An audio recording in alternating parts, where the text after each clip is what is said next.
అంశమైనా ముఖ్యమంత్రి గారు వంకర టింకర మాటలు మాట్లాడి ఆగం చేసుడు తప్పితే ఎప్పుడు కూడా దేనికి పరిష్కారం చూపించినటువంటి పాపన ఓలేదు.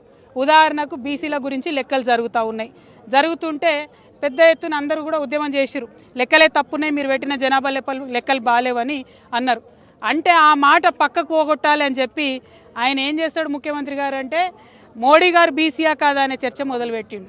ఆయన మోడీ గారి మీద మాట్లాడంగానే ఇటుపక్క బండి సంజయ్ గారు మరి రాహుల్ గాంధీ ఏ మతం అని ఈయన మొదలుపెట్టిండు. అంటే ఏంటంటే ఈయన ఆయనని తిడతాడు, ఆయన ఈయనని తిడతాడు, మధ్యలో మాత్రం వీళ్ళిద్దరు కలిసి ప్రజలను పట్టించుకునే పరిస్థితి లేదు.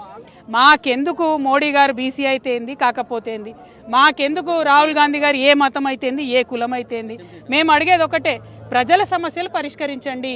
మీరు ఏదైతే జనాభా లెక్కలు చేసిరో అవి సరిగ్గా లెక్క పెట్టండి.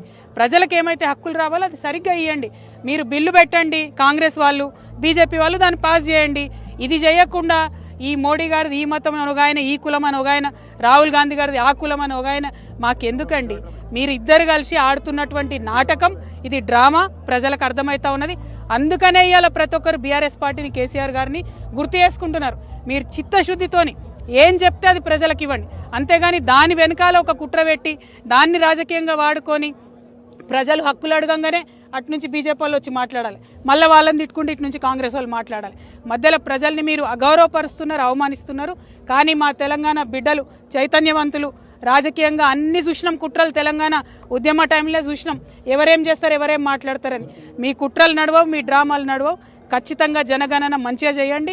ఇవాళ రెండో రోజు జనగణన స్టార్ట్ అయ్యి ఒక్క అడ్వర్టైజ్మెంట్ లేదు, ఎక్కడ ఊసు లేదు.